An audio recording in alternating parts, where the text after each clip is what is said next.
명예가 걸린 문제. 스미신 몸. 몇 해 전 나는 황금기의 스페인에 대한 책을 쓰다가 칼데론의 희곡을 다시 읽은 적이 있다. 이 칼데론은 스페인의 극작가 겸 시인입니다.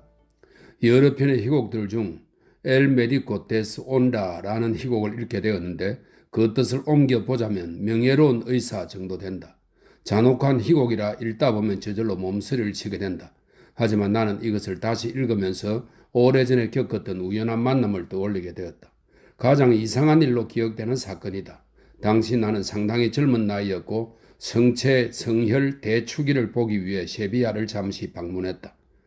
이 성체 성혈 대축일은 성찬식 때 예수 그리스도의 몸이 현존하는 것을 기념하는 그리스도교 축일을 말합니다. 세비야를 잠시 방문했다. 여름이 절정에 달했을 때라 열기가 절절 끓었다. 비좁은 거리에는 거대한 범포들이 펼쳐져 고마운 그늘을 만들어 주었지만 광장에는 뙤약볕이 사정없이 내려쬐었다. 나는 아침에 축제 행진을 구경했다. 대단한 장관이었다. 군중이 무릎을 꿇고 있는 가운데 성찬식의 빵이 엄숙하게 운반되었고 성장한 시민 경비대는 차리어 자세로 서서 하늘의 왕에게 경의를 표했다. 나는 오후에 투구장으로 향하는 빽빽한 인파에 합류했다. 담배 파는 아가씨들과 자수천을 파는 아가씨들은 검은 머리에 카네이션을 달았고 청년들도 한껏 차려입고 있었다. 미서전쟁, 이 미서전쟁은 1898년 4월부터 8월까지 쿠바의 독립 문제를 놓고 쿠바와 필리핀에서 일어난 미국과 스페인의 전쟁을 말합니다. 미서전쟁 직후라 짧은 자수 재킷과 딱 붙는 바지, 챙이 넓고 높이가 낮은 모자가 여전히 애용되었다. 때때로 기마 투사들이 그날 오후를 넘기지 못할 듯한 늙어 비실거리는 말을 타고 나타나 군중들을 흩어놓았는데 투사는 화려한 의상이 끌어낸 자긍심을 한껏 의식하면서 익살꾼들과 환담을 나누었다. 한껏 고양된 낡고 낡은 마차들의 기나긴 행렬이 시끄럽게 지나갔다. 나는 일찍 그곳에 도착했다. 사람들이 거대한 투장을 서서히 채우는 광경이 재미난 구경거리였기 때문이다. 햇빛이 뜨는 저렴한 좌석은 이미 꽉 채워진 상태였다. 남자든 여자든 쉴 새 없이 부채를 붙여대는 바람에 무수한 부채들이 바닥거리는 나비떼처럼 흥미로운 효과를 자아냈다. 내가 앉아있는 차양 밑자리들은 천천히 채워지는 편이었지만 아직 투구가 시작되기 1시간 전인데도 유심히 둘러보며 자리를 찾아야 했다. 얼마 뒤에 어떤 남자가 내 앞에서 멈춰 서더니 상냥한 미소를 지으며 지나가게 좀 비켜달라고 했다. 그가 자리를 잡고 앉을 때 나는 그를 곁눈질로 훔쳐보았다. 영국식으로 잘 차려입은 것이 신사로 보이는 남자였다. 작지만 탄탄한 손이 아름다웠고 손가락이 가늘고 길었다. 나는 담배 생각이 나서 담배갑에서 담배를 한 대 꺼내들었다.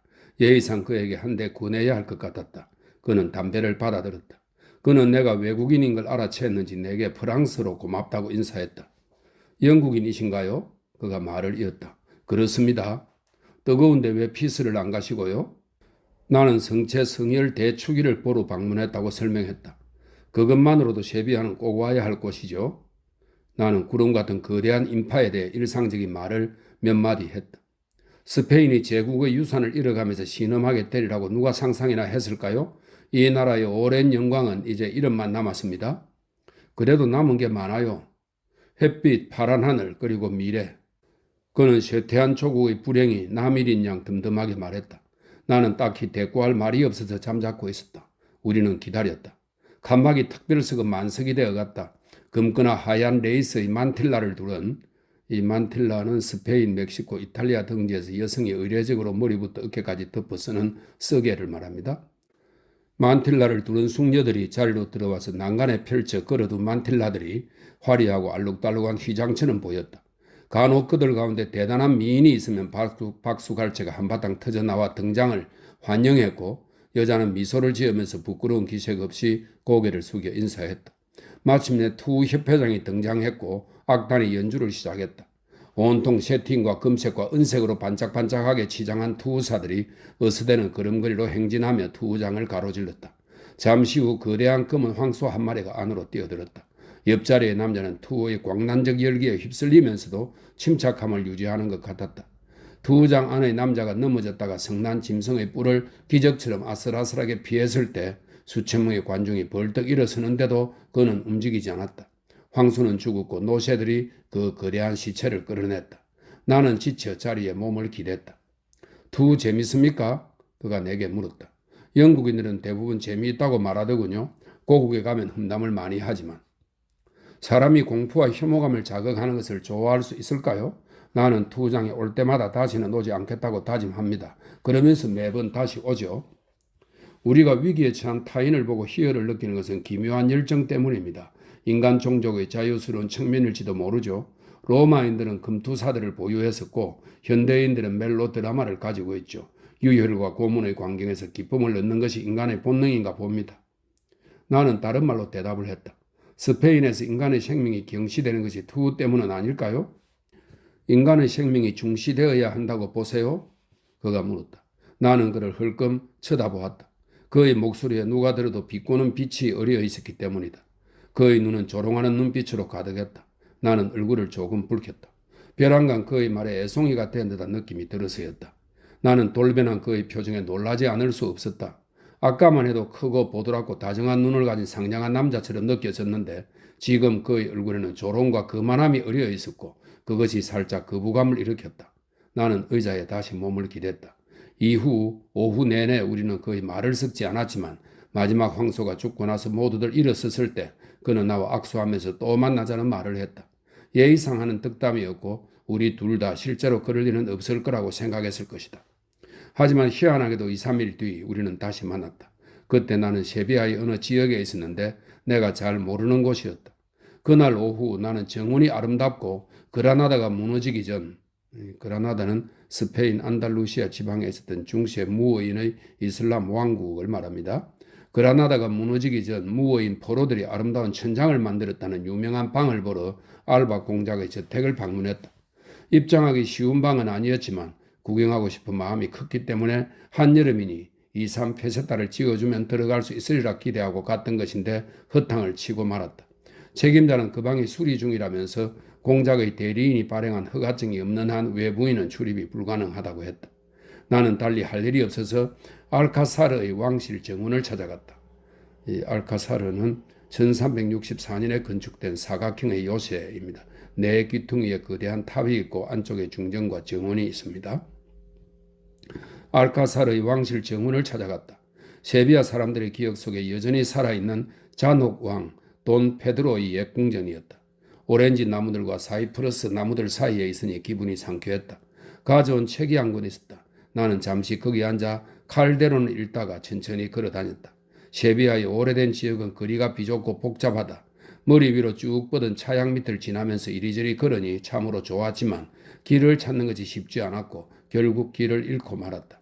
어느 쪽으로 방향을 틀어야 하는지 가늠이 안 되어 막막해하던 차에 한 남자가 나를 향해 다가오는 것이 보였다. 투장에서 만났던 남자였다. 나는 그를 멈춰 세우고 길을 물었다. 그는 나를 알아보았다. 여기선 길 못 찾습니다. 그가 웃는 얼굴로 돌아보았다. 방향 감각이 잡힐 때까지 저랑 같이 걸으시죠. 나는 사양했지만 그는 고집을 부렸다. 전혀 수고스럽지 않다고 했다. 그럼 멀리까지 가지 않았겠군요. 그가 물었다. 내일 떠나서요. 알바 공작의 저택만 다녀왔어요. 거기 무어인들의 천장을 보고 싶었지만 들여보내주지 않더라고요. 아랍 예술에 관심 있으세요? 네, 그럼요. 그 천장이 세비야에서 가장 훌륭한 작품이라는 이야기를 들었어요. 제가 그에 못지않은 걸 보여드릴 수 있는데요. 어디인데요? 그는 내가 어떤 부류의 사람인가 가늠하는 듯 잠시 나를 쳐다보며 생각에 잠겼다. 만족스러운 결론에 이른 것 같았다. 10분 정도 짬을 내줄 수 있으면 제가 그곳으로 데려다 드리죠. 나는 그에게 열렬히 감사를 표했다. 우리는 뒤로 돌아 계단을 걸어 되돌아갔다. 소소한 이야기를 나누다 보니 어느 커다란 집 앞에 도달했다. 연초록색 칠을 한 그 집은 아랍의 감옥 같은 인상을 주었는데 세비야의 많은 집들이 그렇듯 거리에 면한 창문마다 쇠 창살이 단단히 설치되어 있었다.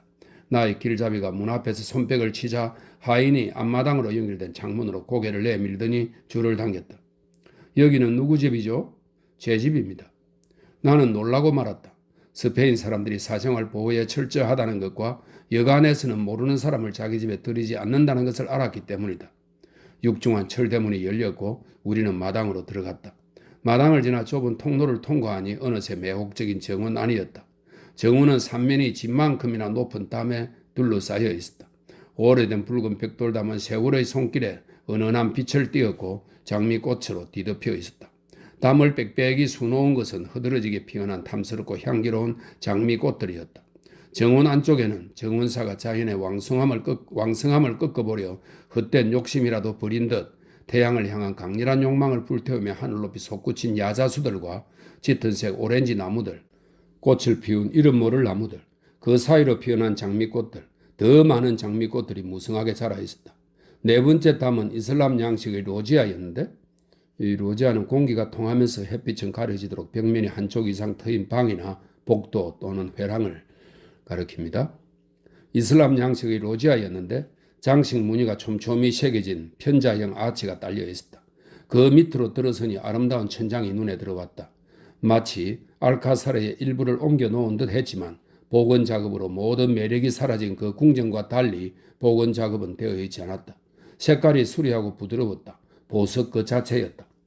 제 말 믿으세요. 그 공작의 집은 구경하지 않아도 전혀 아쉬울 게 없어요. 지금 당신이 본 것이 오히려 현존하는 외국인 중에는 아무도 본 적 없는 것입니다. 이런 걸 보여주시다니 정말 친절하시군요. 뭐라고 감사를 드려야 할지 모르겠어요. 그는 자긍심을 가지고 주위를 둘러보았는데 나는 그럴만 하다고 생각했다. 이 집은 돈 페드로 자노광 시절에 내 조상님이 지으신 겁니다. 국왕이 조상님과 이 천장 아래서 흥청망청했던 것이 한두 번이 아니었을 거예요. 나는 들고 있던 책을 그에게 내밀었다. 아까 돈 페드로가 주요 인물로 등장하는 희곡을 읽었어요. 어떤 책이죠? 나는 그것을 그에게 건넸고 그는 제목을 읽었다. 나는 주변을 돌아보았다. 물론 아름다움을 더 높이는 것은 멋진 정원입니다. 내가 말했다. 전반적으로 지극히 낭만적이라는 인상이 드네요. 이 스페인인은 나의 열정적인 반응에 대단히 흡족한 기색이었다. 그는 미소를 지었다. 나는 그의 미소가 얼마나 âm 울한지 익히 알고 있었다. 미소도 그의 얼굴에 밴 우수를 내몰지는 못했다. 몇 분 앉아서 담배 한 대 태우시렵니까? 그러죠. 우리는 정원 밖으로 나가서 무어 타일 벤치에 앉아있는 여인에게 다가갔다. 알카사르의 정원에 있던 타일과 똑같은 것들이었다. 그녀는 자수를 놓다가 얼른 고개를 들었다. 낯선 사람을 보고 놀란 기색으로 내 옆의 남자에게 묻는 시선을 던졌다. 내 아내를 소개하죠. 그가 말했다. 여인이 정중히 고개를 숙였다. 수리한 눈과 반듯한 콧대, 섬세한 콧구멍, 희고 매끄러운 피부의 대단한 미인이었다. 여느 스페인 여인들처럼 머리카락은 숱이 많고 검었지만 흰머리가 넓게 한 가닥 나 있었다. 주름이 별로 없는 팽팽한 얼굴이라 기껏해야 30살 정도로 보였다. 정원이 참 아름답네요, 부인. 무슨 말이든 해야 할 것 같아서 내가 말했다. 그녀는 무심히 정원을 헐끔 보았다. 네, 예쁘죠? 나는 갑자기 민망한 기분이 들었다. 환대를 바랄 입장이 아니라 그녀가 나를 귀찮은 불청객으로 여긴다고 해도 할 말이 없었다. 그녀에게서 가늠할 수 없는 무언가가 느껴졌다. 노골적인 적대감은 아니었다. 무언가가 죽은 듯한 여자였지만 젊고 아름다웠으므로 터무니없는 생각인가 싶기도 했다. 여기 앉으려고요? 그녀가 남편에게 물었다. 당신이 허락한다면 몇 분만. 방해가 돼서는 안 되죠?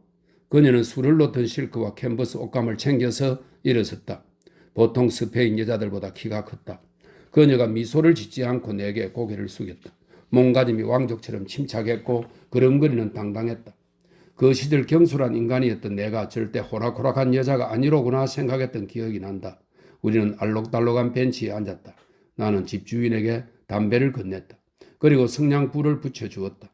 그는 내 책 칼데론을 아직 들고 있었고 이제 책장을 한가롭게 넘겼다. 어느 희곡을 읽었습니까? 엘 메디코 데스 온라. 그가 나를 슬쩍 쳐다보았고 나는 그의 큰 눈에서 조롱하는 빛이 번뜩이는 것을 본 것 같았다. 그래, 어떻게 생각하시오?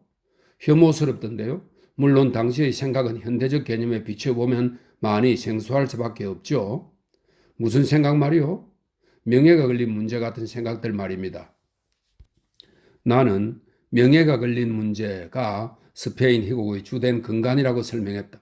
아내가 바람을 피웠을 때뿐 아니라 아내의 행동에 딱히 잘못된 게 없더라도 그로 인해 추문이 돌았다면 남자가 자기 아내를 냉혹하게 죽이는 것이 귀족층의 관례이며 특히 이 희곡에는 내가 이제껏 읽은 어느 희곡보다 이것이 의도적으로 드러난 본보기가 있는데 명예로운 의사가 아내의 무고함을 알면서도 순전히 체면 때문에 아내에게 복수를 하는 내용이 바로 그것이라고.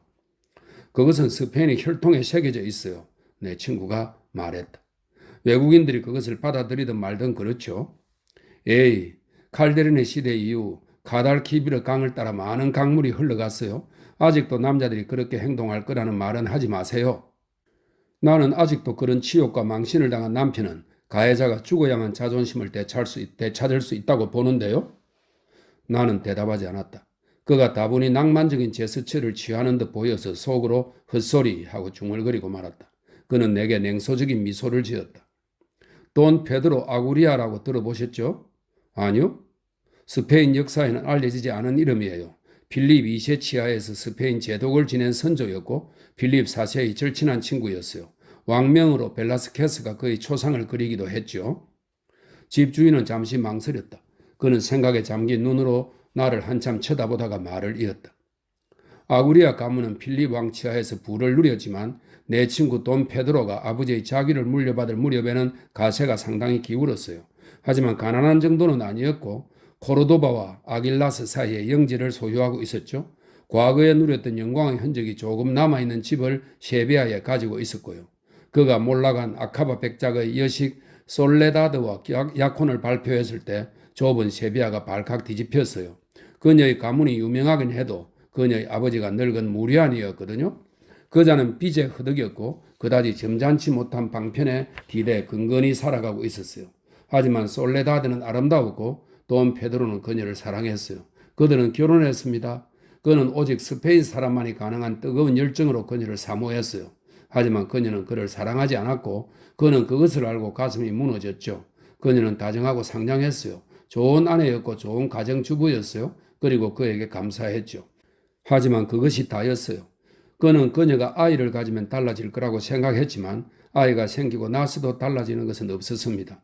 그가 처음부터 느꼈던 그들 사이의 벽은 여전히 존재했어요. 그는 괴로워하다가 결국은 그녀가 속세의 열정을 담게 하는 너무 고상한 성격과 민감한 영혼을 가졌다고 생각하고 말았죠. 인간의 사랑을 하기에는 한참 위의 존재라고 말입니다. 나는 앉은 자리에서 조금 불편하게 꼼지락거렸다. 이 스페인에는 쓸데없는 미사여구를 참 많이 쓰는구나 하고 생각했다. 그가 말을 이었다. 알다시피 여기 세비야에서 오페라 하우스는 부활절 후 6주 동안만 문을 엽니다. 세비야 사람들은 유럽 음악을 그다지 좋아하지 않기 때문에 가수들의 노래를 들으러 가기보다는 친구들을 만나러 갑니다. 아구리아 집안 사람들에게도 특별석이 있었고 오페라 개막 첫날 밤에 참석했죠. 탄호이즈가 탄호는 바그너의 오페라 탄호이즈와 바르트 부르크의 노래 경연을 의미합니다. 탄호이즈가 상연될 예정이었어요. 본 페드로와 그의 아내는 스페인 사람들이 그렇듯 종일 할 일이 없으면서도 늘 늦는 성향에 있어서 일막이 끝날 때쯤 극장에 도착했습니다.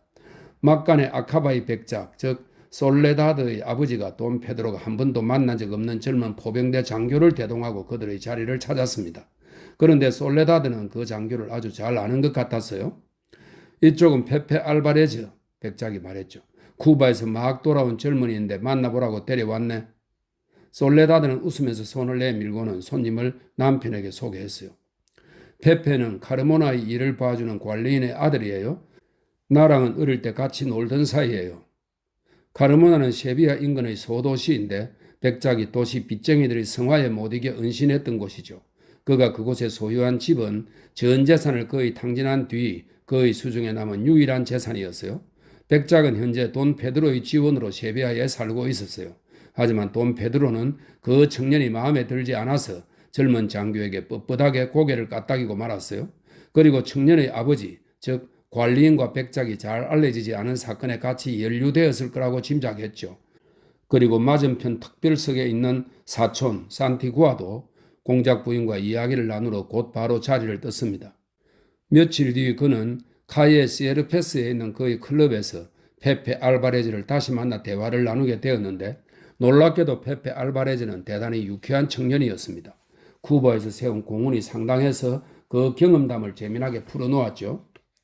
부활절 후 6주간의 대축제 기간은 세비야에서 가장 활기찬 시기입니다. 축제가 거듭되는 동안 사람들은 서로 만나 웃고 떠들며 풍문을 주고받습니다. 선량한 성품과 쾌활한 기질의 페페 알바레즈는 만나자는 청을 많이 받았고 아구리아 집안 사람들은 그를 지속적으로 만났습니다. 돈 페드로는 그 청년이 솔레다드에게 즐거움을 준다는 것을 알게 되었어요. 아내는 청년과 있으면 쾌활해 보였어요. 그간 거의 들을 수 없었던 아내의 웃음소리는 돈 페드로에게 기쁨이 되었습니다. 다른 귀족들이 그렇듯 그도 대축일에 그들의 자리를 마련했고 거기서 동이 틀 때까지 춤추고 식사하고 샴페인을 마셨어요. 페페 알바레즈는 시종 일관 무리의 활력이 되었고요. 어느 날 밤 돈 페드로가 산타구아도 공작 부인과 춤을 추고 있었습니다. 그들은 페페 알바레즈와 함께 있는 솔레다드를 지나치게 되었죠. 오늘 저녁 솔레다드가 유난히 아름다워 보이는군, 공작 부인이 말했어요. 그리고 행복해 보여, 그가 대꾸했죠. 솔레다드가 페페 알바레즈와 약혼한 적이 있다던데 사실이야? 전혀 아니야. 하지만 그 질문은 그에게 충격을 주었습니다. 그는 솔레다드와 페페 알바레즈가 어릴 때 알고 지낸 사이라고 들었고 둘 사이에 무언가가 있을 거라고는 생각조차 해본 적이 없었으니까요. 아카바 백작이 악당이긴 해도 태생이 신사였기 때문에 딸을 일개 지방 관리인의 아들에게 시집 보낸다는 것은 상상할 수 없는 일이었죠. 집에 돌아왔을 때 돈 페드로는 아내에게 공작 부인과 주고받은 말을 들려주었습니다. 페페와 약혼했던 건 맞아요. 그녀가 말했어요. 왜 나한테 말하지 않았어? 이미 지난 일이니까요. 그 사람은 쿠바에 있었고요. 그 사람을 다시 만날 줄은 몰랐어요. 당신이 그자와 약혼한 적 있다는 걸 아는 사람들이 있을 거 아니요? 그렇겠죠. 그게 중요해요. 당연히 중요하지. 그자가 돌아왔을 때 만나지 말았어야 했어. 지금 그 말은 나에게 믿음이 없다는 뜻이에요? 말도 안 돼요. 난 당신을 전적으로 믿어요. 그렇지만 이제 그만 당신이 그자와의 인연을 끊었으면 해요. 내가 거절하면요? 그자를 죽여야겠지. 그들은 서로의 눈을 오랫동안 들여다보았죠. 그녀는 그에게 살짝 고개를 숙이고는 자기 방으로 물러갔어요. 돈 페드로는 한숨을 쉬었어요. 그녀가 아직도 페페 알바레즈를 사랑하는 걸까? 그것 때문에 나를 사랑하지 못하는 걸까 궁금했죠. 그러면서도 질투라는 쓸데없는 감정에 휘둘리지 않기로 마음먹었습니다. 자기 마음을 들여다보고 그 안에 젊은 포병 장교에 대한 정오심이 없다는 걸 확인한 거죠. 도리어 그는 그 청년을 좋아했어요. 이것은 사랑이나 정오의 문제가 아니라 명예의 문제였던 거예요. 그러다 문득 며칠 전 자기가 클럽에 들어갔을 때 대화가 뚝 끊겼던 일이 떠올랐어요. 곰곰 돌이켜보니 거기 앉아있던 사람 몇 명이 헐끔헐끔 그의 눈치를 보면서 이야기하던 것이 기억난 거죠. 내 얘기를 하고 있었나? 그 생각을 하자 그는 몸서리가 났습니다. 그때는 축제가 끝날 무렵이었어요. 아구리아 사람들은 축제가 끝나면 코르도바에 다녀오기로 되어 있었습니다. 돈 페드로가 때때로 코르도바의 영지를 방문해 돌아봐야 했기 때문입니다. 그는 세비야에서 떠들썩한 시간을 보낸 터라 평화로운 전원 생활을 기대했어요. 솔레다드는 남편과 대화를 나눈 이튿날 몸이 좋지 않다면서 집에 머물렀고 그 다음 날도 마찬가지였어요. 돈 페드로는 아침 저녁으로 아내의 방을 찾았고 두 사람은 소소한 이야기를 나누었어요. 하지만 사흘째 되는 날은 그의 사촌 콘치타 데 산티구아도가 여는 무도회가 열릴 예정이었어요. 시즌의 대미를 장식하는 행사였기 때문에 그녀의 독보적 인맥에 해당하는 사람들은 모두 참석하기로 되어 있었죠. 그런데 솔레다드는 아직도 몸이 좋지 않다면서 계속 집에 있겠다고 했어요. 저번에 나눈 이야기 때문에 가지 않으려는 건 아니지? 돈 페드로가 물었어요. 당신이 한 말은 생각해 봤어요. 당신의 요구는 사리에 맞지 않지만 받아들일게요. 페페와의 우정을 포기하려면 그를 만날 만한 자리를 피할 수밖에 없어요. 그녀의 사랑스러운 얼굴이 고통으로 떨려왔죠. 그것이 최선이에요. 아직 그자를 사랑하오? 네. 돈 페드로는 비통함으로 냉정해졌어요. 그럼 왜 나와 결혼했지? 페페는 먼 쿠바에 있었고 그이가 언제 돌아올지는 아무도 몰랐어요. 돌아오지 않을 수도 있었고요. 아버지가 당신과 결혼해야 한다고 하셨어요. 아버지 불명예를 막으려고? 불명예보다 더한 걸 막아야 했어요. 안 된 일이군. 당신은 내게 친절하셨어요. 나도 감사하는 마음을 당신에게 전하려고 나름 정성을 다했어요. 페페도 당신을 사랑하오? 그녀는 고개를 젓고는 슬프게 미소를 지었죠. 남자들은 달라요. 그이는 젊어요. 누군가를 오랫동안 사랑하기에는 너무 유쾌하죠. 그이에게 나는 아이 때의 놀이 친구, 소년기의 연애 상대일 뿐이에요. 한때 내게 품었던 사랑을 두고 농담을 할 수 있을 만큼. 나는 그녀의 손을 꼭 쥐고는 입을 맞추고 나서 그녀를 두고 나왔습니다. 그리고 무도회에 혼자 갔죠. 그의 친구들은 솔레다드가 몸이 좋지 않다는 이야기를 듣고 안타까운 마음을 적당히 표하고는 곧바로 그날 저녁의 유흥에 빠져들었어요. 돈 페드로는 카드놀이가 벌어지는 방으로 들어섰습니다. 탁자 앞에 자리가 하나 있어서 자리를 잡고 앉아 슈만드 페르를 했고 그날따라 행운이 따라 많은 돈을 땄죠. 같이 게임하는 남자 하나가 실실 웃으면서 솔레다드는 어디 있느냐고 물었어요. 돈 페드로는 다른 사람이 놀란 눈으로 그자를 쳐다보는 걸 알아챘지만 웃는 얼굴로 아내는 침대에 안전하게 누워 자고 있다고 대답했죠. 그때 불행한 사건이 터지고 말았습니다. 한 젊은이가 들어와 게임을 하고 있던 어느 포병 장교에게 페페 알바레즈가 어디 있느냐고 물은 겁니다. 여기 없나? 하고 그 장교가 말했죠. 없어. 이상한 침묵이 좌중을 휘감았어요. 돈 페드로는 순간 그의 마음을 사로잡은 어떤 감정을 내색하지 않으려고 안간힘을 썼습니다. 게임 테이블에 있던 남자들은 페페가 그의 아내 솔레다드와 함께 있다고 생각했던 겁니다. 오, 그런 치욕이 또 있을까? 이런 수모가 또 있을까? 그는 꾹 참고 1시간쯤 더 게임을 했고 돈을 계속 땄죠. 일을 그르칠 수는 없었습니다. 게임은 끝났고 그는 무도회장으로 돌아가 사촌에게 다가갔어요. 통 이야기를 못 나누었군. 그가 말했죠. 다른 방으로 가서 잠시 우리끼리 이야기 좀 하지. 그러자 콘치타의 내실에는 아무도 없었습니다. 오늘 페페 알바레즈는 어디 있지? 그는 아무렇지 않게 물었어요. 나야 모르지. 오늘 온대? 물론이지. 그녀 역시 미소를 짓고 있었지만 그가 보기에 그를 향한 그녀의 눈길은 날카로웠어요. 그는 아무렇지 않은 척 하던 가면을 벗어던지고 단둘이 있었음에도 목소리를 낮춰 말했어요.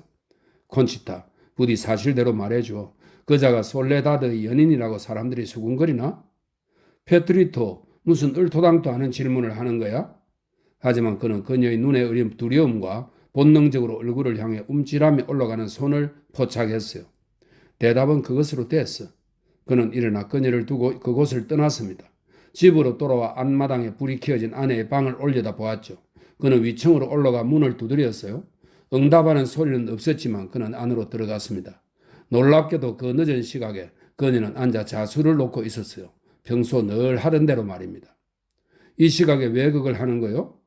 잠도 못 자겠고 책도 안 읽혀요. 일이라도 하면 딴 생각이 나지 않을 것 같았어요. 그는 앉지 않았어요. 솔레다드, 당신에게 듣기 거북한 말을 해야겠소? 마음 단단히 먹고 들어요. 페페 알바레즈가 오늘 밤 콘치타의 무도에 오지 않았소. 그게 나랑 무슨 상관인데요? 당신도 그 자리에 없었다는 게 문제였어.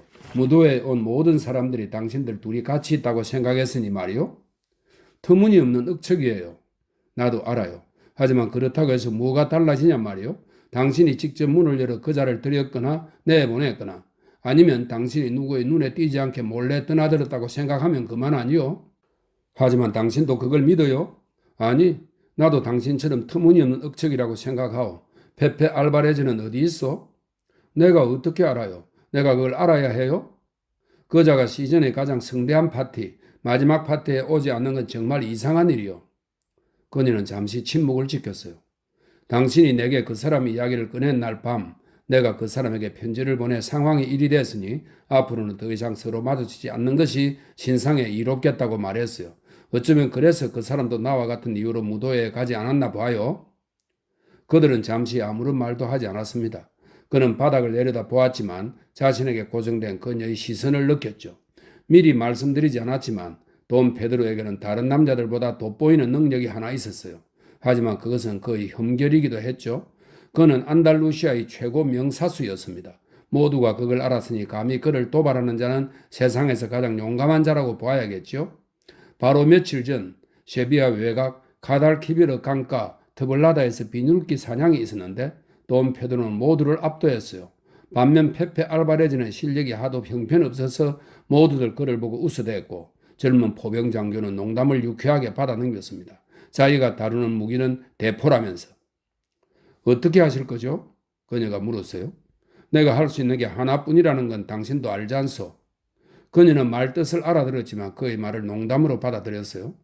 어린애처럼 왜 이래요? 우리는 이제 16세기에 사는 게 아니에요. 알아. 그래서 지금 당신에게 이 이야기를 하는 거요. 내가 페페에게 도전을 하면 나는 그자를 죽여야 하고 그러고 싶지는 않아. 그자가 일을 그만두고 스페인을 떠난다면 나는 아무것도 하지 않아도 돼요. 어떻게 그래요? 어디로 가라고요? 남아메리카로 가면 되지. 거기서라면 많은 돈을 벌 수 있을 거요. 내가 그 사람에게 말하길 원해요? 당신이 그자를 사랑한다면. 그 사람을 너무 사랑해서 도저히 급쟁이처럼 달아나라는 말은 못하겠어요. 그 사람에게 명예 없는 삶을 어찌 마주하라는 거예요? 돈 페드로는 웃음을 터뜨렸습니다. 페페 알바레즈, 카르모나 관리인의 아들에게 명예가 있어서 뭐하게? 그녀는 대답하지 않았지만 그는 그녀의 눈에서 맹렬한 증오를 보았죠. 그는 그녀를 사랑했기 때문에 그 눈빛은 비수처럼 그의 심장에 꽂혔습니다. 그는 그녀를 언제나 그렇듯 열렬히 사랑했죠.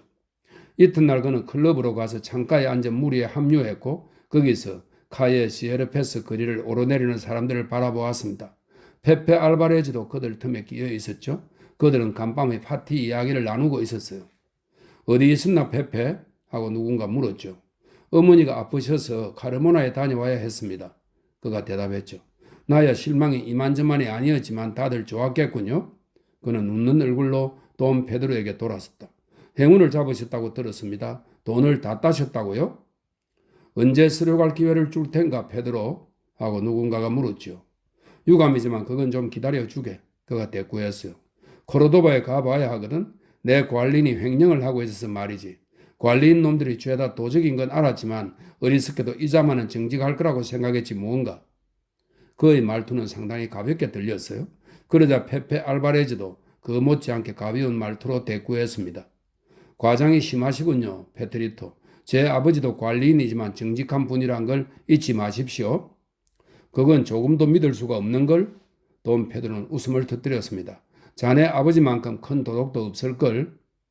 너무나 뜻밖이었고 너무나 부당한 모욕이었기에 페페 알바레즈는 큰 충격을 받았어요. 다른 사람들은 분위기가 갑자기 심각하게 돌변하자 깜짝 놀랐고요. 그게 무슨 뜻입니까, 페드리토? 말한 그대로야. 거짓말. 당신도 거짓말인 걸 아시잖아요. 그 말 당장 취소하세요. 돈 페드로는 웃었어요. 내가 왜 취소를 해야 하나? 자네 아버지는 도덕의 악당인데. 페페는 의자에서 벌떡 일어서서 손바닥으로 돈 페드로의 얼굴을 때렸습니다. 그 상황에서는 그럴 수밖에 없었죠. 그 결과는 불가피한 것이었고요. 이튿날 두 남자는 포르투갈 국경에서 만났습니다. 관리인의 아들 페페 알바레즈는 가슴에 총알을 맞고 신사답게 죽었습니다. 스페인인이 너무나 덤덤한 말투로 이야기를 마쳤기 때문에 처음에 나는 그것이 믿어지지 않았지만 곧 그것을 실감하고 적잖이 충격을 받았다. 야만스럽군요. 내가 말했다. 그건 그냥 냉혹한 살인이에요. 집주인이 일어섰다. 모르는 소리 말아요, 젊은 친구. 돈 페드로는 그 상황에서 할 수 있는 일을 한 거예요. 이튿날 나는 세비야를 떠났고 이후로도 내게 이 이상한 이야기를 들려준 남자의 이름은 알아내지 못했다. 그때 본 그 여인, 창백한 얼굴에 흰머리 한 가닥이 나있던 여인이 그 불행한 솔레다드일까 종종 생각한다.